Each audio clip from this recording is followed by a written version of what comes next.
Hey, Rick here, and I want to show you guys my technique to preserving the sky. Now, I have been shooting in the wintertime and indoors a lot, so not something I've been dealing with lately, but I still had these photos on my hard drive, so that's what we're going to take a look at eventually. When I go back outside to the outside world again, I will redo this with this intention in mind. So let's dive into this. All right, so first of all, it's dark. It looks scary, but I promise you there's a reason why it looks like this. Okay, so first of all, this is very, very important because when you enter these types of scenarios, you need to have this thought process in mind. So they made a comment about, oh, the beautiful sunset, but I also know, oh, it's really hard to preserve this sunset without like an external light source and that sort of thing, especially at this time of day. So this would have been a little bit better had there been less difference between my highlights and my shadows in this scene. So what you need to do is get familiar with your camera, know its capabilities, know what you're able to do with it. But my general rule of thumb is you don't want to be more than -3 stops underexposed. You're going to do what you can to save those highlights, but you also have to keep your shadows in mind. And once you start crossing into that like more than -3 stops underexposed, things can get really weird on the shadow side. So that's first of all. Next of all, your settings. So you want to keep yourself to the lowest native ISO as possible. So depending on your camera model, Canons, and I think most cameras, it's 100, 200, 400, 800, so on and so forth, double that number kind of thing. All right.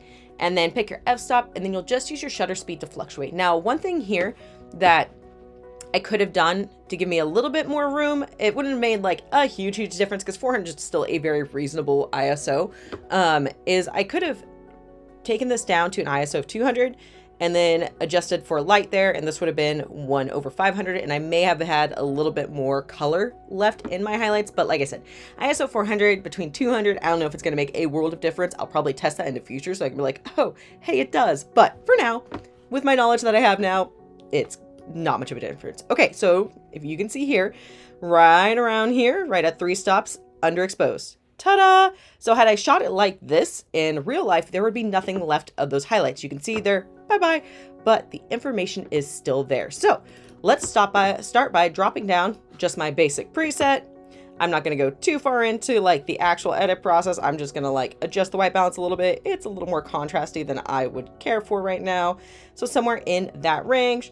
If you want to get really into it, we'll straighten it just a smidge. R is your quick key for crop. Bonus right there. Okay, so next step. Hit M to get into your masking menu. That immediately pulls up a linear gradient. Shift M will immediately pull up a radial gradient, but for us, we're gonna get into sky selection. Marvelous. Okay, so like I said, there's sky there, but we don't want to do that, right? We can't just smash it in there, because you can see there is, right? It gets like muddy and it separates because it doesn't quite, that mask doesn't reach the leaves. Now there's ways to kind of like deal with that. I'm just gonna work around it because I want to keep it simple for you guys and I don't want to break your brains. So you're not just going to smash the exposure. That is not how we go about this. It's a little dance. So you're going to lower the exposure a bit. Yes, because you need to, because you're really hot. You're also not going to smash those highlights because, again, we get really muddy and we don't necessarily want that color. We want it to look natural, right? So we don't want the sky to be gone, but I don't like the super HDR look. So I'm going to make it look as natural as possible while still getting some color back. Okay, so I'm going to go through this process. I'm going to add in some saturation. I can also control what I want my sunset to look like. Cooler, warmer, whatever makes your heart happy. But dehaze is going to be where you really can start to bring out those colors. And again, do this all gently, very gently. Don't go smashy on anything because you want it to look natural. Okay, so once I get that started off, now I can circle back through and then do another round of adjustment. Contrast is also good for bringing out color back there. I can bring down my highlights a little bit. So right in there, do you see up top where it starts to get a little funky gray? That's like it telling me, stop, Brooke, no more. But you can also see here, as I start to darken, you can start to see that separation. So little things like that you want to watch out for. And that's going to tell you like your stop point, right? Once you cross a certain line, it's like, that was maybe too far. But we can do some more things to kind of help maintain that sky. So right in here, that's as far as I really want to go. We start to see that color back. I might lift my shadows just a smidge for the areas where it does touch the trees to help brighten that area. But that's probably as far as I'm going to take it before it starts to look super fake. So then I'm going to use my background selection.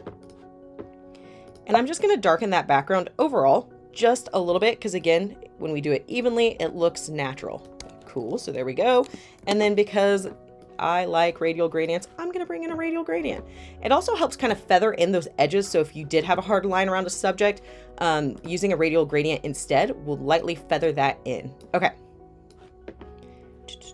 So on this one, again, I'm just gonna use exposure just slightly, and voila. And that's how you naturally bring a sky back without it looking like crazy, right? Nice, subtle, gentle, use your masking, get that all adjusted, because what would also happen, so I'm going to make a duplicate of this. Command apostrophe or control apostrophe is your quick key to create a duplicate. And then you're going to go back in here. I'm just going to delete all these masks so you can see the before and after. But look what happens if you do what most people do and you're like, ah, smash highlights, Hulk smash highlights, right? Or like darken the image, whatever you do.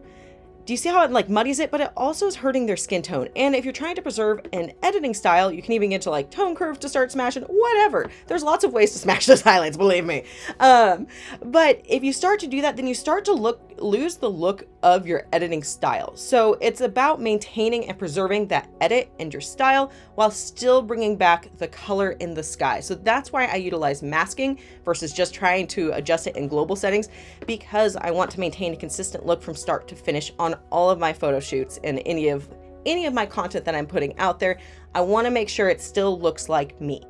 All right, guys, that's all I've got for you for now. I've got some more techniques that I'm hopefully going to get put together here soon to be able to share with y'all. But for now, I hope you learned something new and you can go out there and get some killer sunset shots.